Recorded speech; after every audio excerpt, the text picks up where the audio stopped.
शिव की भक्ति से नूर मिलता है, दिल की धड़कनों को सुरूर मिलता है। जो भी आता है भोले के द्वार कुछ ना कुछ जरूर मिलता है। हर हर महादेव। आप देख रहे हैं शिव की बात। शिव पुराण कथा एपिसोड नंबर 6। पिछले एपिसोड में आपने शिवरात्रि की शुरुआत कब हुई, शिवलिंग का महत्व, पंचाक्षर की महत्ता और प्रणव की महत्ता, ऐसे रोमांचक प्रसंग सुने। आज आप शिवलिंग की स्थापना और पूजन विधि के बारे में जानेंगे। ऋषियों ने पूछा, सूत जी, शिवलिंग की स्थापना कैसे करनी चाहिए तथा उसकी पूजा कैसे, किस काल में तथा किस द्रव्य के द्वारा करनी चाहिए। सूत जी ने कहा, महर्षियों, मैं तुम लोगों के लिए इस विषय का वर्णन करता हूँ, इसे ध्यान से सुनो और समझो। अनुकूल समय में किसी पवित्र तीर्थ में, नदी के तट पर, ऐसी जगह पर शिवलिंग की स्थापना करनी चाहिए जहाँ रोज पूजन किया जा सके। पार्थिव द्रव्य से, जलमय द्रव्य से अथवा तेजस द्रव्य से पूजन करने से उपासक को पूजन का पूरा फल प्राप्त होता है। शुभ लक्षणों में पूजा करने पर यह तुरंत फल देने वाला होता है। चल प्रतिष्ठा के लिए छोटा शिवलिंग श्रेष्ठ माना जाता है। अचल प्रतिष्ठा हेतु बड़ा शिवलिंग अच्छा रहता है। शिवलिंग की पीठ सहित स्थापना करनी चाहिए। शिवलिंग की पीठ गोल, चौकोर, त्रिकोण अथवा खाट के पाए की भांति ऊपर नीचे मोटा और बीच में पतला होना चाहिए। ऐसा लिंग पीठ महान फल देने वाला होता है। पहले मिट्टी अथवा लोहे से शिवलिंग का निर्माण करना चाहिए। जिस द्रव्य से लिंग का निर्माण हो उसी से उसका पीठ बनना चाहिए।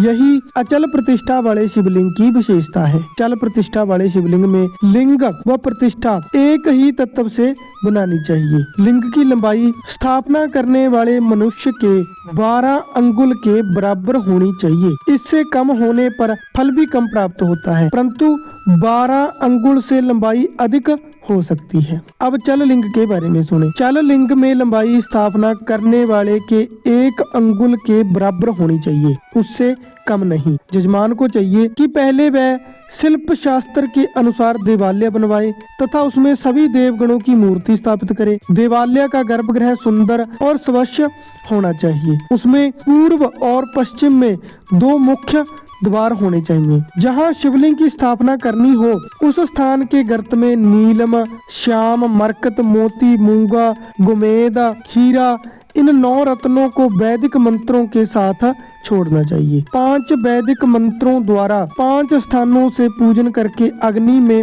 आहुति दे। परिवार सहित मेरी पूजा करके आचार्य को धन से तथा भाई बंधुओं को मनचाही वस्तु से संतुष्ट करें। जाचकों को स्वर्ण ग्रह एवं भू संपत्ति द्वारा गाय आदि प्रदान करें। स्थावर जंगम सभी जीवों को यत्न पूर्वक संतुष्ट कर एक गड्ढे में स्वर्ण तथा 9 प्रकार के रत्न भरकर वैदिक मंत्रों का उच्चारण करके परम कल्याणकारी महादेव जी का ध्यान करना चाहिए।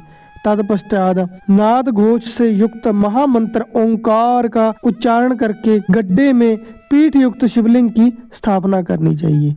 वहाँ परम सुंदर मूर्ति की भी स्थापना करनी चाहिए तथा भूमि संस्कार की विधि जिस प्रकार शिवलिंग के लिए की गई है उसी प्रकार मूर्ति की प्रतिष्ठा भी करनी चाहिए। मूर्ति की स्थापना अर्थात प्रतिष्ठा पंचाक्षर मंत्र से करनी चाहिए। मूर्ति को बाहर से भी लिया जा सकता है, परंतु वह साधु पुरुषों द्वारा पूजित होनी चाहिए।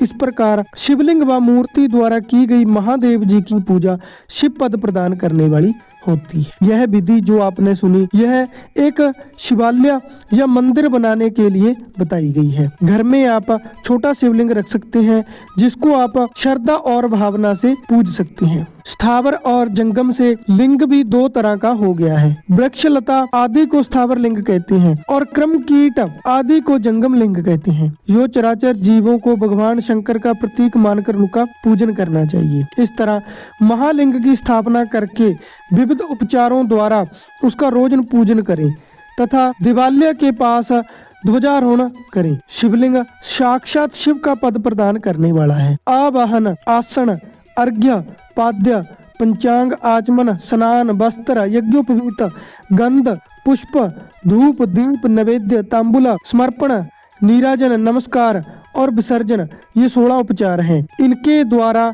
पूजन करें। इस तरह किया गया भगवान शिव का पूजन शिव पद की प्राप्ति करने वाला होता है। सभी शिवलिंगों की स्थापना के उपरांत चाहे वह मनुष्य द्वारा स्थापित ऋषियों या देवताओं द्वारा अथवा अपने आप प्रकट हुए हों, सभी का उपयुक्त विधि से पूजन करना चाहिए, तभी फल प्राप्त होता है। उसकी परिक्रमा और नमस्कार करने से शिव पद की प्राप्ति होती है। शिवलिंग का नियम पूर्वक दर्शन भी कल्याणकारी होता है।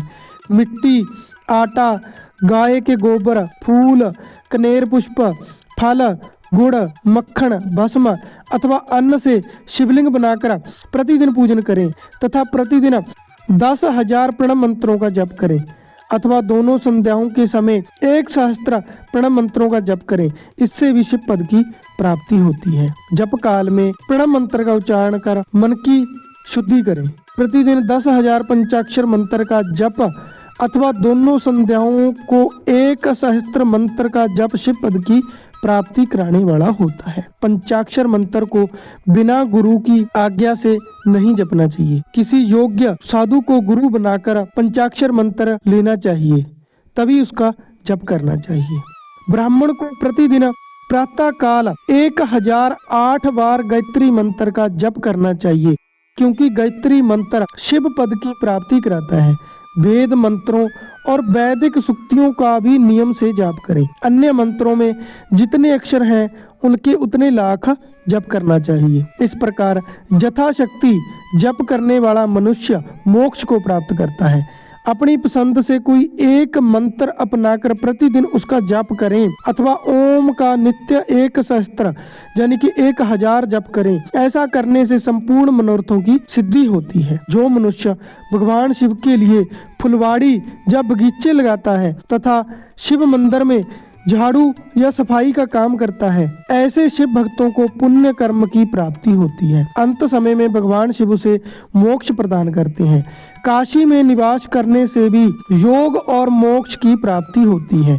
इसीलिए आमरण भगवान शिव के क्षेत्र में निवास करना चाहिए। उस क्षेत्र में स्थित बावड़ी, तालाब, कुआं, पोखर को शिवलिंग समझकर वहां स्नान, दान और जप करके मनुष्य भगवान शिव को प्राप्त कर लेता है। जो मनुष्य शिव के क्षेत्र में अपने किसी मृत संबंधी का दाह, दशा, मासिक श्राद्ध अथवा वार्षिक श्राद्ध करता है अथवा अपने पितरों को पिंड देता है, वह तत्काल सभी पापों से मुक्त हो जाता है और अंत में शिव पद को प्राप्त करता है। निष्काम भाव से किया गया कार्य अभीष्ट फल देने वाला एवं शिव पद प्रदान करने वाला होता है। दिन के प्रातः यानी कि सुबह, मध्याह्न, दोपहर और सायं यानी कि शाम 3 विभाग होते हैं। इनमें सभी को एक एक प्रकार के कर्म का प्रतिपादन करना चाहिए।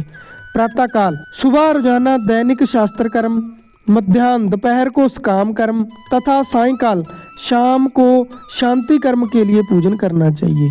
इसी प्रकार रात्रि में 4 पहर होते हैं, उनमें से बीच के 2 प्रहर निशीत काल कहलाते हैं। इसी काल में पूजा करनी चाहिए, क्योंकि यह पूजा अभीष्ट फल देने वाली होती है। कलयुग में कर्म द्वारा ही फल की सिद्धि होगी। इस प्रकार विधि पूर्वक और समय अनुसार भगवान शिव का पूजन करने वाले मनुष्य को अपने कर्मों का पूरा फल मिलता है। ऋषियों ने कहा, सूत जी, ऐसे पुण्य क्षेत्र कौन कौन से हैं जिनका आश्रय लेकर सभी स्त्री पुरुष शिव पद को प्राप्त कर सकते हैं? कृपा कर हमें बताइए। आगे की चर्चा अगले एपिसोड में मिलेगी, जहां ऋषियों ने सूत जी से पूछा है कि कौन से ऐसे पुण्य क्षेत्र हैं, भारतवर्ष में ऐसे कौन से पुण्य क्षेत्र हैं जहां पर भ्रमण करने से, जहां पर जाने से शिव पद की प्राप्ति होती है, जहां पर जाने से पुण्य बढ़ते हैं। तो ये कथा हम अगले भाग में सुनेंगे। तब तक के लिए हर हर महादेव।